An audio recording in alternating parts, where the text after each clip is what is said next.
Thanks for joining us today on Leader to Leader. We have in the studio a very special guest, retired Admiral Coane, who has over 34 years of military experience, as well as private industry working for Eastern Airlines and Delta Airlines. He's going to give us some great tips on leadership, how to be better leaders, and how to apply it in today's world. Enjoy this episode of Leader to Leader.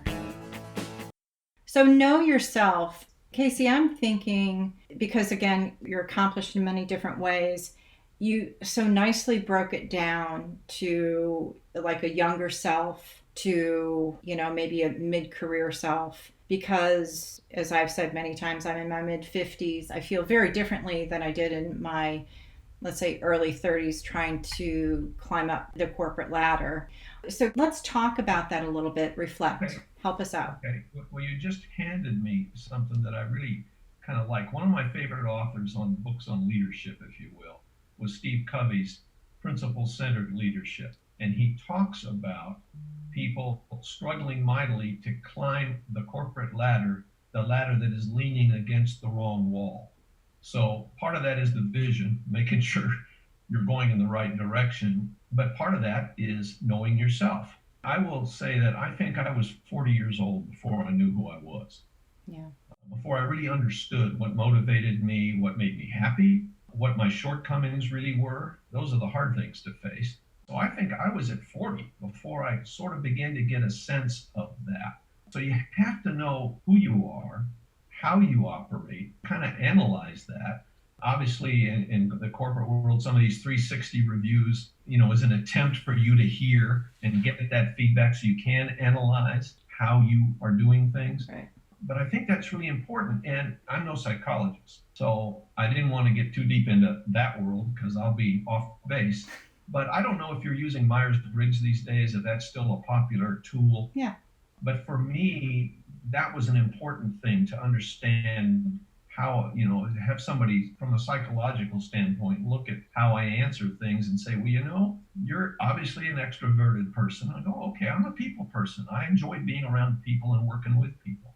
And then you get down to the last part, I'm an ESTJ, that says you're judgmental. Ooh, yeah, I am. And that can be difficult. So you have to understand what makes you tick, because everybody that's working with you is going to respond to how you're doing things. And to flip that on its ear just a little bit, you also have to come to the understanding that we're not all the same. We don't all think the same way. If you work with a group of engineers, and as I said, I'm more of a people person, but if you're working with mathematical problem solvers as engineers, that they don't think the way I do. They approach things differently. And you need to understand that if that's the team you happen to be involved with. I will tell you, Navy SEALs aren't like me. Aviators are aviators and SEALs are SEALs, and they're not the same. They don't think the same way. They operate a little differently. That's what I meant by know yourself. It's important to know who you are, but it's also important to know who they are and what makes them tick. That's a heavy lift, really, for someone that's 24, let's say, to get all that right. So I think we learn and improve and mature as we get older. And as you said, you recognize you don't quite think and feel the same way you did 20 years ago.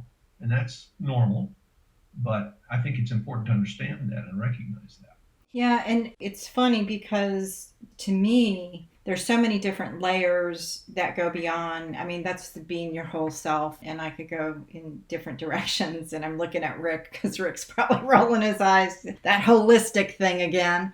But honestly, it is understanding not only those tools, because you talked about Myers-Briggs, or we could talk about DISC, and this is what all the students learn, which is a great thing that we're talking about. This is real stuff being applied. Absolutely. Unless you apply, take a stance, and just, as I say, take a breath, when you're in those situations, to say, that SEAL is not thinking like me. I don't need to think like the SEAL.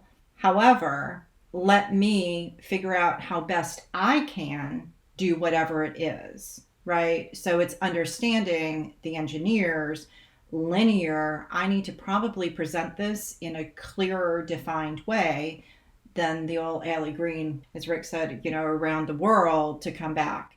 And that to me is always refining yourself back to your education, you never stop learning, right? Well, that's certainly true. If you're smart, you never stop learning. But I think you are spot on with fleshing out what I said there, making sense of it. Because if you don't understand that your staff members, some of them, if they're all people, then okay, it's going to make the communication easier. If you're suddenly thrust into leading a team of engineers at your company for some reason, then you have to understand the differences and how you present to them or how they're going to perceive what you say. That is a heavy lift for young people. It's only as we get older and have more time to think about these things, I think, that we begin to realize the nuance in this leadership thing. It's not just, okay, I'm going to communicate, I'm going to write down what has to be done, and I'm going to go give a speech to the team. It's tougher than that.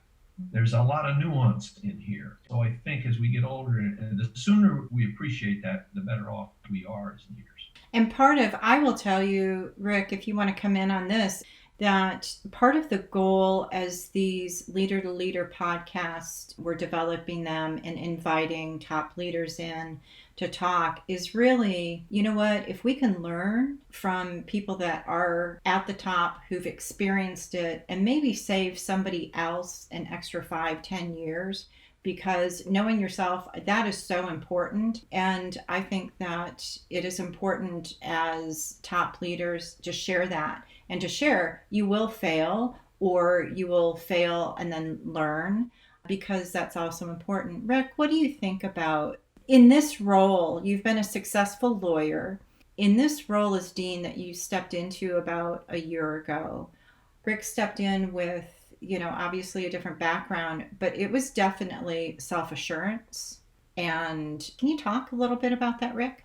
I love one thing that Casey said. He wasn't sure he knew who he was at 40. And I was thinking of an analogy, and I'm a little lighthearted, and sometimes lawyers aren't always serious, but I remember people talking about our 10th high school reunion, where everyone came back and tried to paint a picture of themselves as totally different than what they really were at that point in their lives. The ones that had been the most popular were trying to just slide by on that, and those that had been maybe the nerds all of a sudden wanted to be the success of a 40-year-old. And then one of my classmates, and I'm very fond of my classmates, the greatest days of my life, Pensacola High School, but at 25, they said this was a great reunion because everyone was pretty well settled in with who they were, what they were in life. So I wanted to just make that point because I've changed careers. I've worked in accounting, then I went to law school at 29 and had the good fortune of a decent law practice. And then when I became chair of accounting and finance, I heard Mordo Sullivan talking about they used, his accounting firm was a big firm,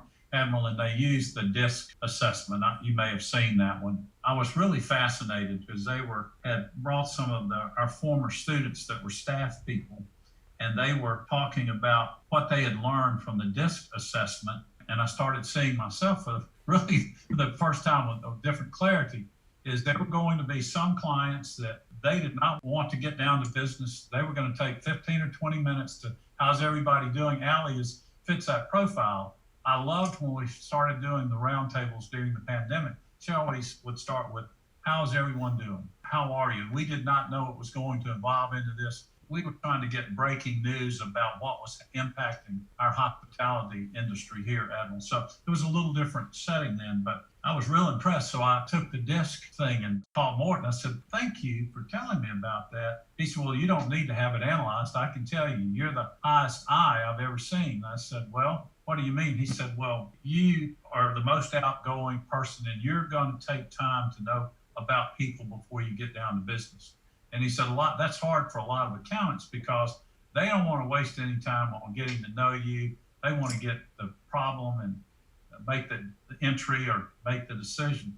So I learned a little bit, even as a much older guy becoming a dean, that touch is important. And I walk the halls.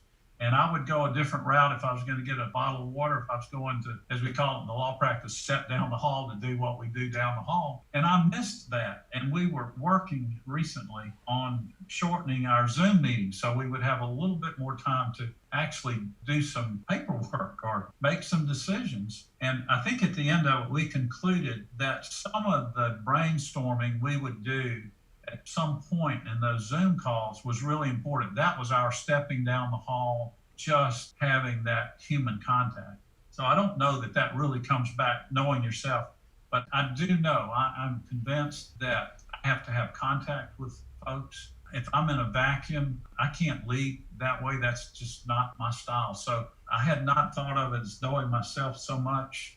So thank you for that. I mean, I really learned a lot by you saying that, and I'm more comfortable, and it's okay to be who I am. I don't have to apologize so much. Before we get to the decision making, I want us to have a little time to talk about the things surrounding that and how freeing that is to have an affirmation right here on a Leader to Leader today. Thank you for that. I hope that answers a little bit of your question, Alan. Well, authentically it does. I just thought, Casey, I'd throw that in. There's that favorite word again. There's the authentic word. Now, it's funny. let me interject here because of what Rick said there. You know, when you get selected for a flag and general rank, and the services all do this. So in the Navy, you and your spouse for the first time get orders to Washington, D.C. to go to school for a week. And basically, it's a school about the things you need to know because now you're elevated to a different level in the corporation, if you will. So expectations are different and so forth and so on. But at the same time, one of the first things they tell you is don't change who you are.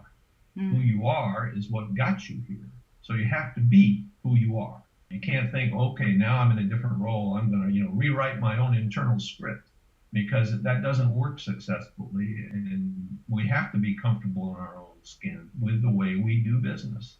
It doesn't mean we can't learn techniques, but you can't pretend to be somebody you're not. That just doesn't hold up. Another thought, because both Rick and I have been in that place where you're, as I said, you're scheduled all day long. One of the things that our young German MBAs and anybody else listening to this need to know as they move up the leadership ladder is you do have to carve time out yourself to not only take care of yourself, and we don't need to get into all of that, but what I wanted to say is you have to carve out time to step back and make sure you're still on track with the vision, that the needs of the company, if you will, haven't changed such that you need to make a mid-course correction in where you are taking your MBA department or whatever.